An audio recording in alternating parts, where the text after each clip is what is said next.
Hola, soy Fernando Dodino y te invito a que veamos cómo son las listas y las tuplas en el paradigma funcional. Las listas son un tipo de dato compuesto donde los elementos deben ser del mismo tipo y como en la fila de un supermercado tienen un orden. Te mostramos aquí algunos ejemplos de listas. Todas las listas se encierran entre corchetes, como los que delimitan los números 1, 2 y 3, estos strings, y cuando una lista está vacía es porque no tiene elementos, como es este caso. Cualquier expresión que quieras construir con listas de elementos que tienen distinto tipo, Haskell no te la va a compilar y te va a mostrar un mensaje de error adecuado. Haskell viene con syntactic sugars que nos permiten crear varias listas de números. Por ejemplo, podemos crear una lista que va del 2 al 15, es decir, especificamos cota inferior y cota superior, encerrándolo entre corchetes y separándolo por este operador que es el punto punto. Eso construye un rango que va por defecto de 1 en 1, es decir, es un intervalo discreto de números naturales que va de 2 a 15. También puedo construir una serie donde puedo definir cota inferior, la cota superior, y luego puedo marcar aquí cuál es la diferencia entre el primer elemento y el segundo. Es decir, eso en este caso va a ir de 4 en 4 hasta alcanzar la cota superior o hasta que me pase, en cuyo caso, bueno, quedará el número anterior. También puedo trabajar con un rango descendente de 5 a 4 y eso admite también trabajar con números negativos que hay que encerrar entre paréntesis para que funcione. El último ejemplo que vamos a mostrar es el que construye una lista potencialmente infinita que comienza en 5, sigue en 6 y no termina nunca.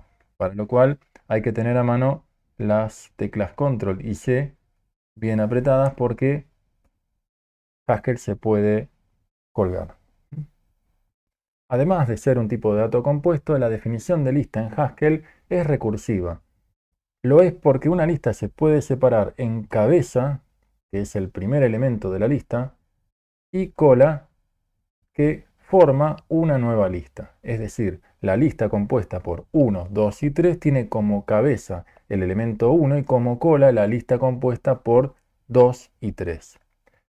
Dado que la cola es una lista, también la podemos separar en cabeza y cola.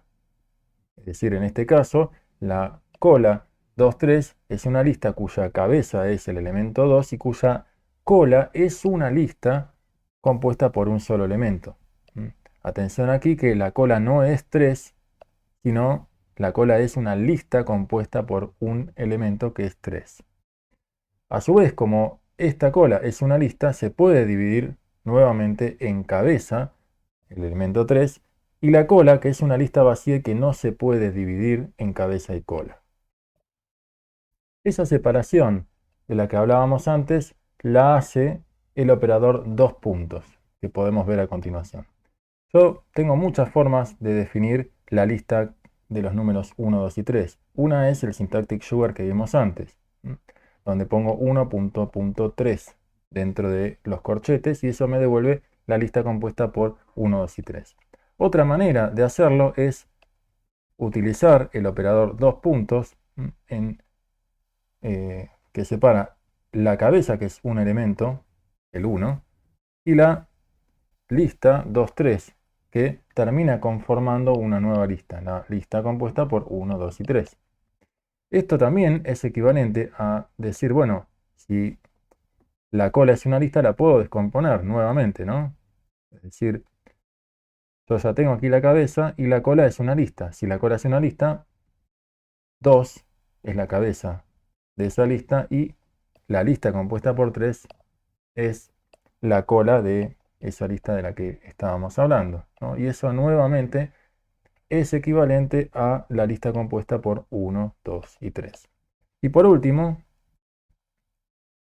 si decimos que la lista compuesta por 3 es una lista, la cabeza es 3 y la cola es una lista vacía. Eso nos vuelve a dar una vez más la lista compuesta por 1, 2 y 3.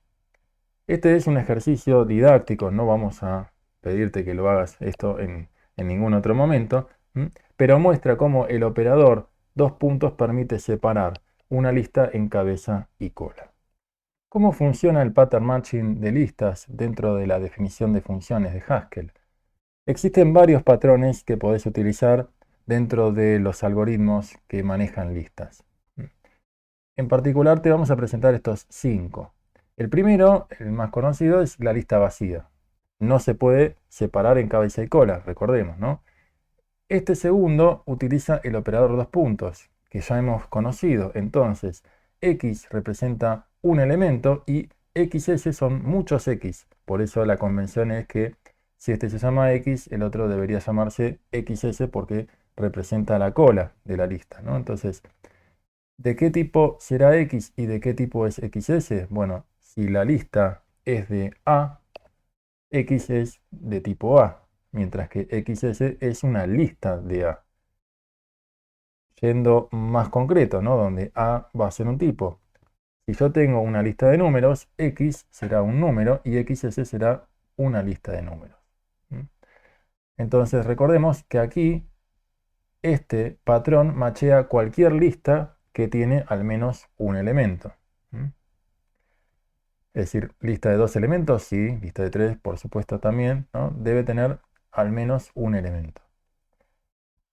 Este otro patrón utiliza la operación de dos puntos dos veces, ¿no? ¿Eso qué implica? Implica que yo debo poder separar con dos puntos al menos dos veces una lista. Y eso requiere que la lista tenga por lo menos dos elementos, ¿no? X es la cabeza de esa lista, Y es el segundo elemento y S es la cola de esa lista. Recordemos que estos son ejemplos didácticos. Por supuesto, nuestra recomendación, ¿no? y es bastante fuerte, es no utilizar variables de una sola letra.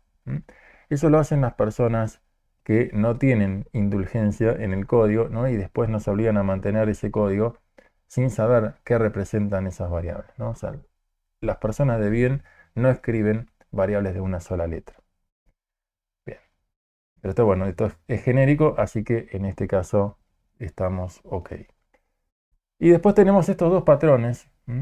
Este patrón nos habla de una lista que tiene exactamente un elemento, es decir, una lista vacía no va a machear y una lista de más de un elemento tampoco va a machear.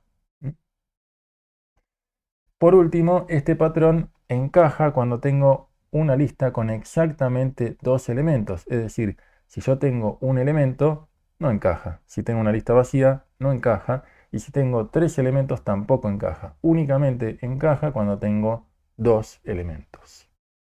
Repasemos entonces cómo es el pattern matching para el valor 1, 2, 3 con todos estos patrones. Dado que la lista compuesta por 1, 2, 3 no es vacía, no hay matching con el patrón lista vacía. Para el segundo caso, podemos separar en cabeza y cola, donde X será la cabeza, es decir, el elemento 1, y la cola será XS, es decir, la lista compuesta por 2, 3. Para este patrón, que requiere machear las dos primeras cabezas, es decir, los dos primeros elementos de la lista, X será 1, Y será 2 y S será la lista compuesta por 3. Dado que este valor tiene 3 elementos, no hay matching para la lista de un elemento ni tampoco para la de 2. ¿Qué pasa cuando la lista tiene 2 elementos, como en este caso, la lista compuesta por 1, 2? Nuevamente, no hay matching con un patrón de lista vacía porque tiene 2 elementos. Sí puedo separarlo en cabeza y cola. X es la cabeza, es el elemento 1 y la cola es la lista compuesta por un solo elemento 2.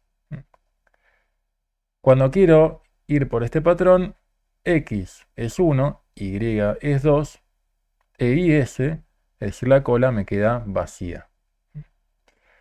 Cuando quiero hacer matching con una lista de un elemento, no puedo porque la lista tiene 2 elementos. En cambio, cuando quiero hacer este patrón que encaja justo con la lista que tiene 2 elementos, X será 1 e Y 2. Pasamos ahora a tener una lista de un solo elemento, el 1. La lista vacía no machea con una lista de un elemento, así que no hay matching. Puedo dividir en cabeza y cola este patrón, donde X es 1, es la cabeza, y la cola es la lista vacía.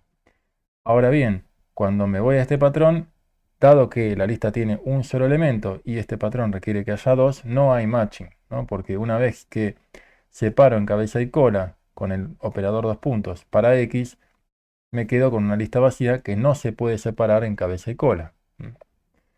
Aquí tenemos un elemento, así que hay matching con este patrón donde X es 1.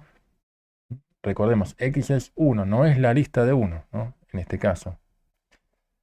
Y por último, dado que este patrón requiere que la lista sea exactamente de dos elementos, no hay matching con la lista compuesta por 1.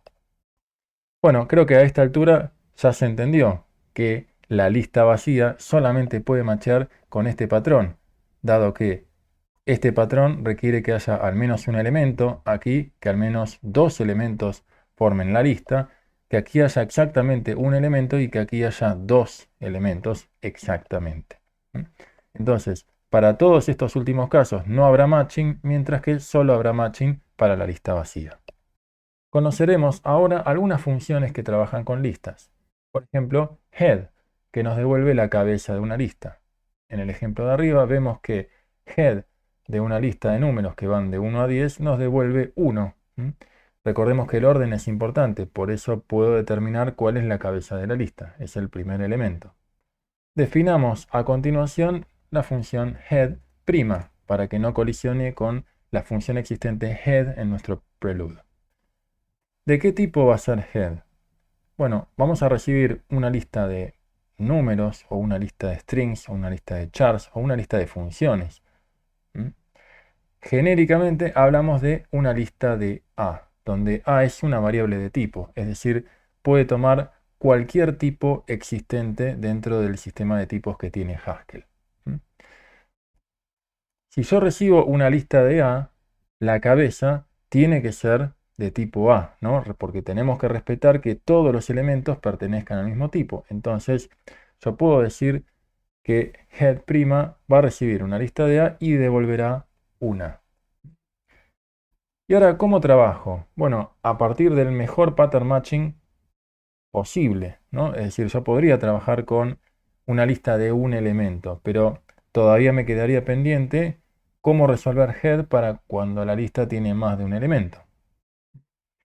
Y para eso ya tenemos el operador dos puntos que permite separar en cabeza y cola. Entonces, yo ya sé que el operador dos puntos va a tomar a la izquierda del operador, es decir, el primer parámetro de ese operador es la cabeza y el segundo es la cola. Y a mí me interesa la cabeza, así que lo que va a devolver la función head es el X de ese operador dos puntos. Levantamos mediante stack HCI y probemos ahora la función head' de una lista que tenga distintos números y vemos que nos devuelve la cabeza. Podemos también devolver la cabeza de un string, que es una lista de char, y vemos que funciona. Y así como existe head, también tenemos a tail, que nos devuelve la cola de una lista, ¿no? Entonces, lo que vamos a hacer aquí es definir de la misma manera tail'. En este caso, yo recibo una lista de A y como la cola es una lista, lo que devuelvo es una lista de A. ¿Cómo funciona el pattern matching en este caso? De la misma manera, separo la lista en cabeza y cola y me quedo en este caso con la cola. Ya podemos probar aquí nuestra definición y podemos aprovechar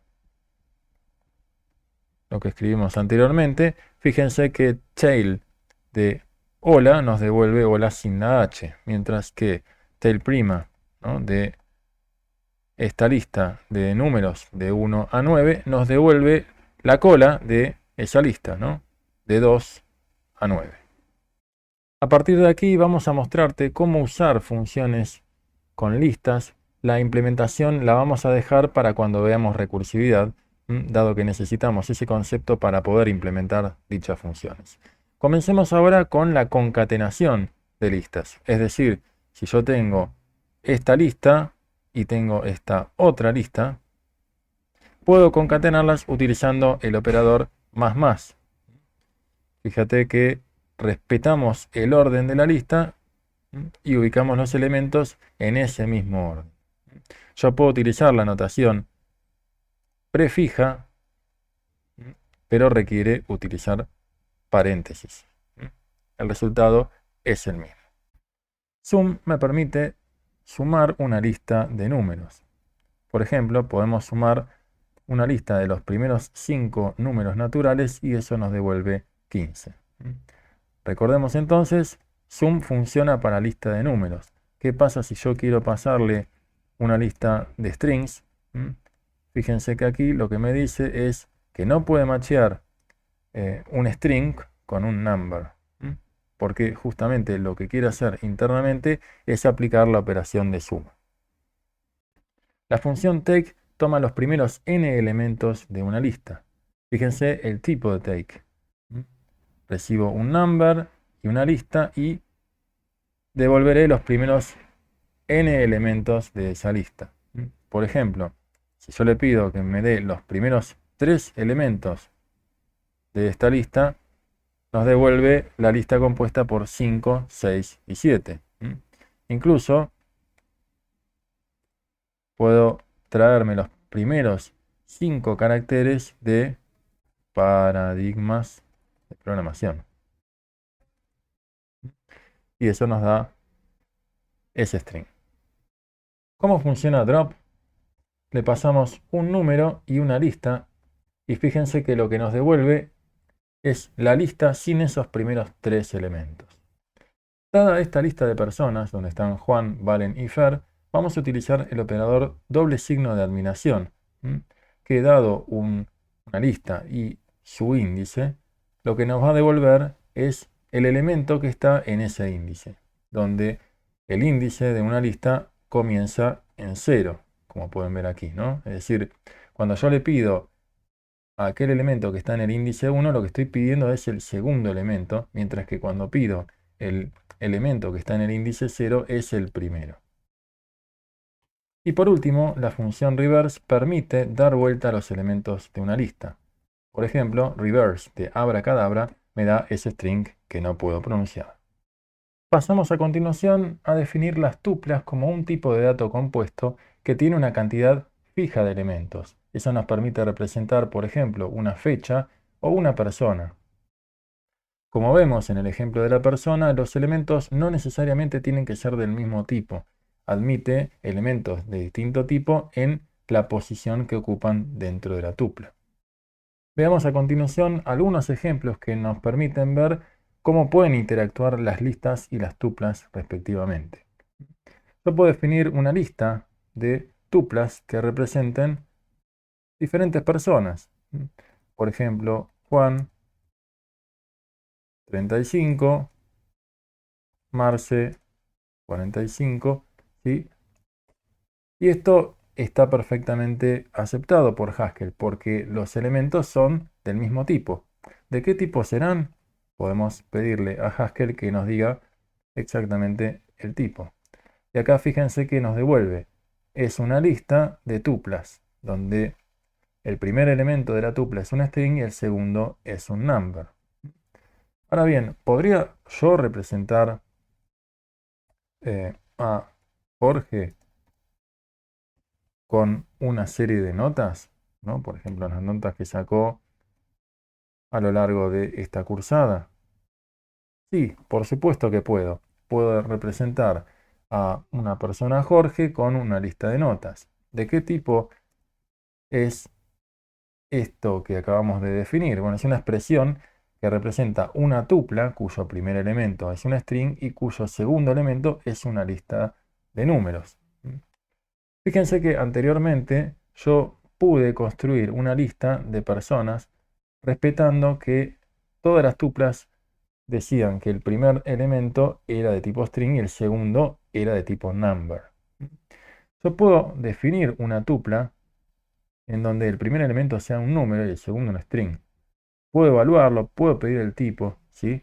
Lo que no puedo hacer es mezclarla en una lista donde las tuplas tengan diferentes tipos, ¿no? Como vamos a hacer aquí.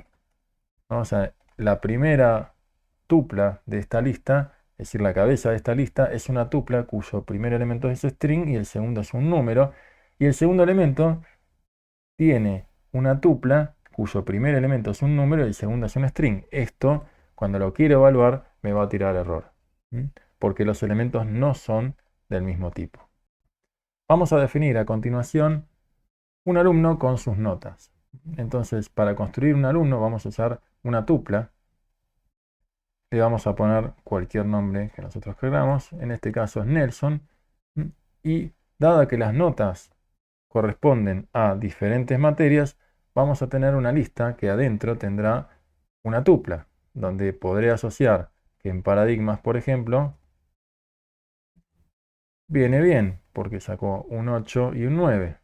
Es decir, voy a tener aquí una tupla con una lista de notas, donde las notas serán una tupla, cuyo primer elemento será un string y cuyo segundo elemento será una lista de numbers, ¿sí?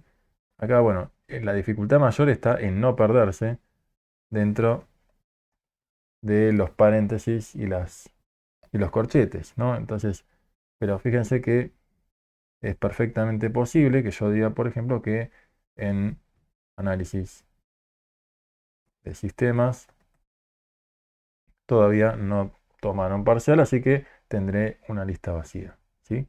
Fíjense que cuando yo evalúo esta expresión, Haskell la valida y, como pasa perfectamente, me muestra la misma información que yo cargué, ¿no? ¿De qué tipo es esta expresión?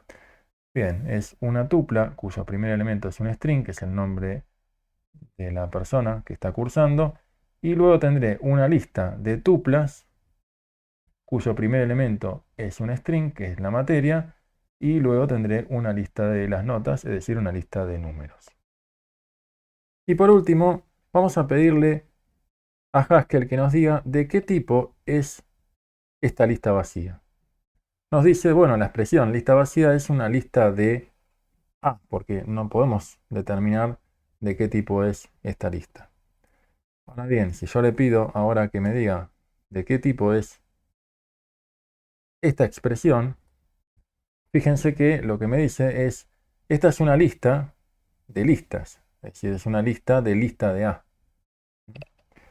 Si yo tengo esta expresión, ¿no? Donde tengo una lista cuyo primer elemento, es decir, cuya cabeza es una lista vacía, y luego tengo una lista con el elemento 2, ¿de qué tipo será esta lista? ¿No? Bien, dado que el primer elemento es una lista vacía, podríamos decir que es una lista de A, pero el segundo elemento no es una lista de A, es una lista de number, ¿no? Y como A es una variable de tipo, se va a asociar en este caso al segundo elemento de esta lista, que como es una lista de numbers, ¿sí? Va a tomar ese tipo. Es decir, esta expresión es una lista de listas de numbers. Volviendo a las tuplas, el pattern matching que podemos hacer es bastante sencillo. La tupla está delimitada por los paréntesis y cada uno de los elementos que conforman la tupla se separa mediante una coma. Entonces, para tuplas de 2 elementos podemos separarlos mediante este patrón. Para tuplas de 3 elementos mediante este patrón y así sucesivamente. Vamos a definir a continuación la función first que nos permite devolver el primer elemento de una tupla.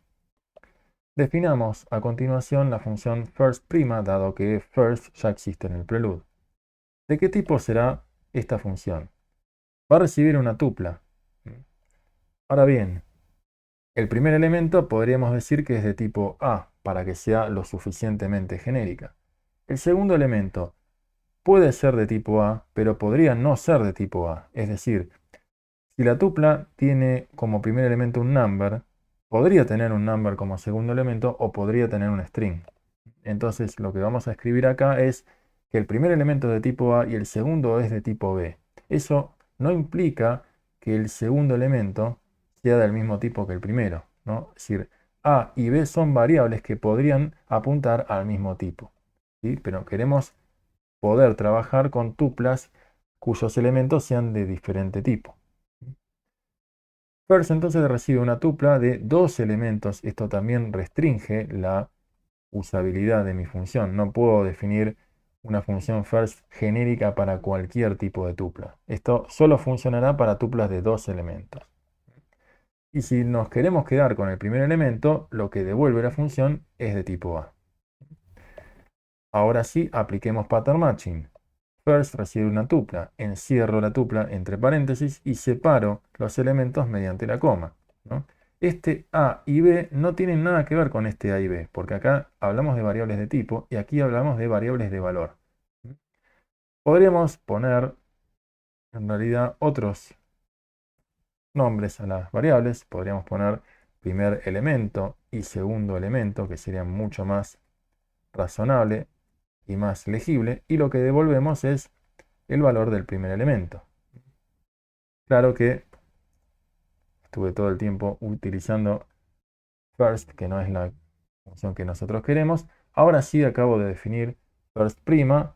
Puedo recargar la consola de Haskell y puedo pedir, por ejemplo, first de una tupla que tenga, por ejemplo, elementos del mismo tipo y vean cómo funciona.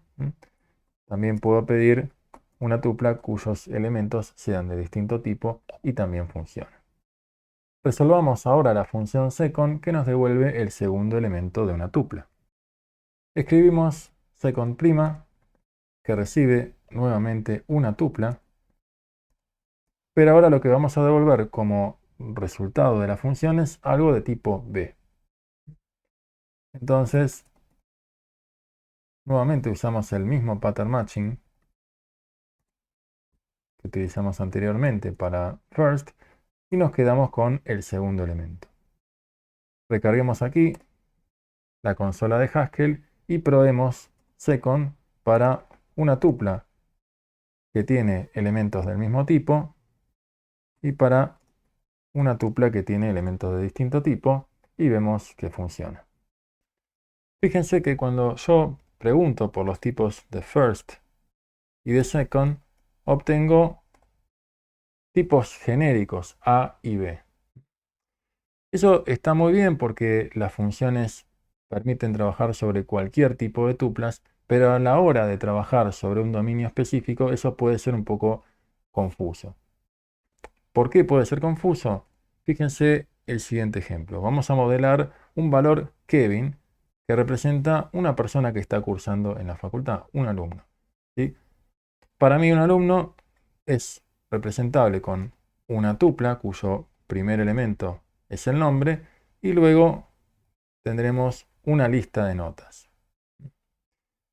Perfecto, lo primero que podríamos hacer aquí es poner un enter, ¿sí? Y pedirle a la extensión de Haskell que tipe esta expresión Kevin, ¿sí? Fíjense que lejos de representarlo como un alumno, porque no existe esa abstracción, me dice, ah, sí, Kevin es una tupla cuyo primer elemento es un string y cuyo segundo elemento es una lista de number.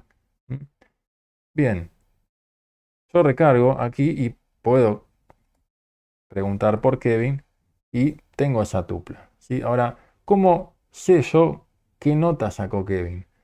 Lo tengo que hacer mediante el uso de una función demasiado genérica. Second Kevin no es demasiado revelador que se trata de las notas de Kevin, ¿no? Entonces, aquí es donde podemos utilizar los sinónimos de tipo para mejorar la expresividad de nuestra solución en Haskell. Definamos entonces que un alumno se conforma de una tupla cuyo primer elemento es de tipo nombre y cuyo segundo elemento es de tipo notas, ¿sí? Por supuesto, esto me va a dar error porque no existen esos tipos, ¿no?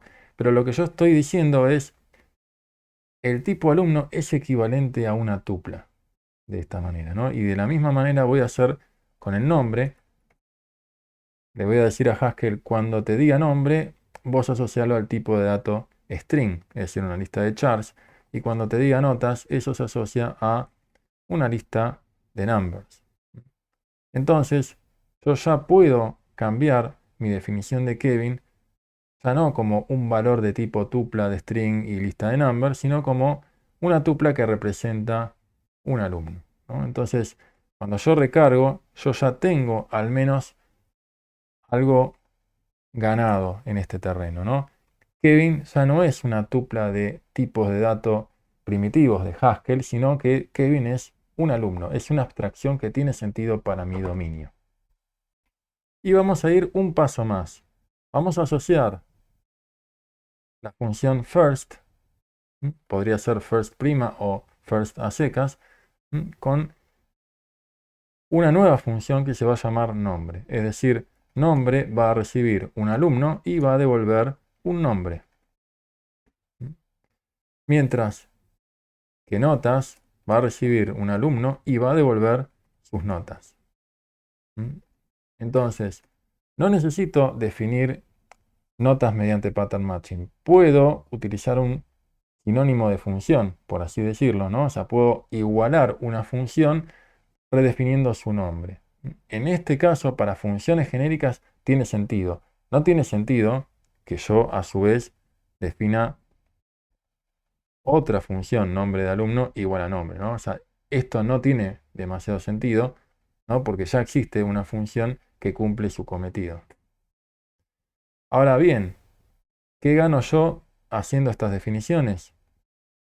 Bien, fíjense ahora que yo lo que puedo hacer para conocer las notas de Kevin es pedir notas Kevin.